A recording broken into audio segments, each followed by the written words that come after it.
جی السلام علیکم ورحمۃ اللہ وبرکاتہ۔ سب خیر وافیت سے ہوں گے امید ہے۔ گزشتہ سبق ہم نے جزم کے حوالے سے گفتگو کی تھی کہ قرآن پاک میں ایک علامت استعمال ہوئی ہے جزم، جس کا دوسرا نام سکون ہے۔ یاد رکھیے، یا تو کسی حرف کے اوپر حرکات ہوں گی، یا تنوین ہوگی، یا کھڑی حرکات ہوں گی۔ اگر ایک حرف ایسا ہے کہ جس کے اوپر نہ حرکات ہیں، نہ کھڑی حرکات ہیں، نہ تنوین ہے، تو وہاں پر ہم کہیں گے کہ یہ سکون ہے، کہ اس پر کوئی حرکت نہیں ہے، سکون ہے۔ ساکن حرف کی خود کوئی ویلیو نہیں ہے، ہمیشہ جو ساکن حرف ہے وہ پچھلے حرف کا محتاج ہوتا ہے۔ یہ بات ہم نے پڑھی تھی کہ اس کو ہمیشہ پچھلے حرف کے ساتھ ملا کر پڑھا جاتا ہے۔ اس صفحے میں پریکٹس ہم نے کی تھی حمزہ حمزہ زبر ا، حمزہ حمزہ زیر ای، حمزہ حمزہ پیش او۔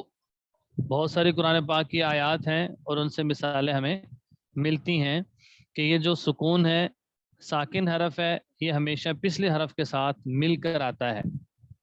امید ہے کہ اس کو ذرا آپ نے دہرایا بھی ہوگا۔ آج کا سبق ہمارا نہایت اہم سبق ہے، یوں سمجھیے اب ہم آگے اپنے منزل کی طرف چل رہے ہیں۔ جو بنیادی علامات تھی نا، حرکات اور کھڑی حرکات اور تنوین، یہ ساری ہم نے پڑھ لی۔ آج کا سبق بڑا اہم ہے، کیوں قرآن پاک میں جتنی بھی مد آتی ہیں نا، بڑی مد، چھوٹی مد، یا ہم کسی حرف کو لمبا کرتے ہیں تو وہ 3 حرف کے اوپر آتی ہیں، یہ ذہن میں رکھنا پڑے گا۔ یا عام طور پہ اس کو ہم کہتے ہیں کہ حروف مدہ 3 ہے، الف، واو اور یا۔ حروف مدہ 3 ہے، کون کون سے؟ الف، واو اور یا، ان تینوں کو کہتے ہیں حروف مدہ۔ مدہ یا مدو عربی زبان کا لفظ ہے جس کا ترجمہ ہوتا ہے کھینچنا۔ ظاہر ہے ہم مد کو بھی کھینچتے ہیں، لمبا کرتے ہیں، اس لیے ان کو مد کہتے ہیں۔ حروف مدہ 3 ہے، الف، واو، یا۔ اب اگلا سوال یہ ہے کہ الف کب مدہ ہوگا قرآن پاک میں، واو کب مدہ ہوگا، اور یا کب مدہ ہوگا، اس کو ابھی ہم پڑھتے ہیں۔ الف سے پہلے اگر زبر آ جائے، الف سے پہلے زبر آ جائے تو یہ الف مدہ ہوگا۔ جیسے یہاں پر انہوں نے لکھا ہے کہ الف سے پہلے جب زبر ہو تو یہ الف مدہ ہے، الف کو لمبا کرتے ہیں۔ مثال کے طور پہ قال، اب یہاں پر الف کو ہم نے لمبا کیوں کیا ہے؟ اس لیے کہ الف سے پہلے زبر ہے، با الف زبر با۔ اس کو ہم لمبا کیوں کر رہے ہیں؟ اس لیے کہ الف ہے اور اس سے پہلے زبر ہے۔ تو جس الف سے پہلے زبر ہو اس الف کو الف مدہ کہتے ہیں۔ اور یہ بات ابھی سے سمجھ لیجئے کہ حروف مدہ کو ایک الف کی مقدار لمبا کرتے ہیں، ایک الف کی مقدار۔ اچھا، الف کی مقدار کیا ہوتی ہے؟ کہ آپ کا ہاتھ ہے تو جو آن لائن ہے وہ بھی سمجھیں کہ بند انگلی کو کھولنے یا کھلی انگلی کو بند کرنے کی ایک الف کی مقدار ہوتی ہے۔ جیسے با الف زبر با، یا کھلی انگلی کو بند کر لیں، با الف زبر با۔ قال، باع، اذا جاء، یہ سارے الف مدہ ہیں۔ پھر اسی طریقے سے آگے واو مدہ کب ہوتی ہے؟ کہ جب واو ساکن ہو اور اس سے پہلے والے حرف پر پیش ہو۔ یاد رکھیے اس میں واو ساکن ہونا ضروری ہے، ٹھیک ہے؟ یہ بھی کہنا ہے کہ واو ساکن ہو، اس سے پہلے والے حرف پر پیش ہو تو اس کو واو مدہ کہتے ہیں۔ جیسے اس نے بھی دیکھیں انہوں نے کیا ہے کہ واو ساکن اس سے پہلے پیش ہو تو یہ واو مدہ ہے، اس پر بھی انہوں نے وضاحت کی ہوئی ہے کہ واو ساکن اس سے پہلے پیش، واو مدہ۔ مثال کیا ہے؟ با واو پیش بو۔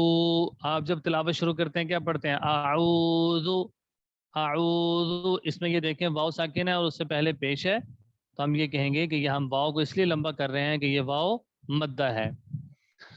تیسرے نمبر پر آتا ہے یا مدہ۔ یا مدہ کب ہوتی ہے؟ کہ جب یا ساکن ہو اور اس سے پہلے والے حرف پر پیش ہو۔ یا ساکن، اس سے پہلے والے حرف کے نیچے زیر ہو تو اس کو یا مدہ کہتے ہیں۔ جیسے الذین، اب ذال یا زیر، ذی، یا ساکن ہے اس سے پہلے زیر ہے۔ فی، یا ساکن ہے اس سے پہلے زیر ہے۔ بہت ساری قرآن پاک میں مثالیں ہیں، تو جب کل میں یہ سبق سنوں گا تو آپ سے مثالیں بھی ساتھ سن لوں گا۔ یہاں سے با یا زیر بی قاعدے میں سمجھیں تو یہ یا مدہ ہے۔ تو اس لیے حروف مدہ آپ نے سمجھے کہ حروف مدہ 3 ہیں، الف، واو، یا۔ الف مدہ، واو مدہ، یا مدہ۔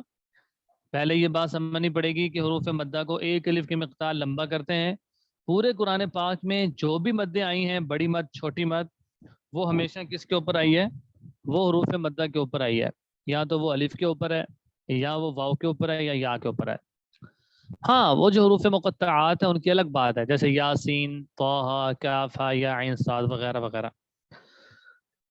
اب یہ جو بنیادی بات آپ نے یاد کرنی ہے کہ الف مدہ کب ہوتا ہے، الف سے پہلے والے حرف پر زبر ہو تو یہ الف مدہ ہے، واؤ ساکن ہو اور اس سے پہلے والے حرف پر پیش ہو تو اس کو واؤ مدہ کہتے ہیں، یا ساکن ہو اس سے پہلے والے حرف کے نیچے زیر ہو تو یا مدہ ہوتے ہیں۔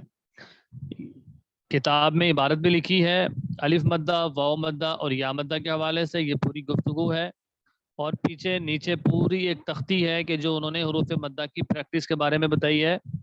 با الف زبر با، با واو پیش بو، با یا زیر بی، با بو بی، یہ جو مشق ہے، یہ جو تختی ہے، یہ اسی چیز کی مشق ہے کہ آپ نے حروف مدہ کو کیسے ادا کرنا ہے اور حروف مدہ کو کتنا کھینچنا ہے، کہ ایک الف کی مقدار حروف مدہ کو لمبا کرنا ہے۔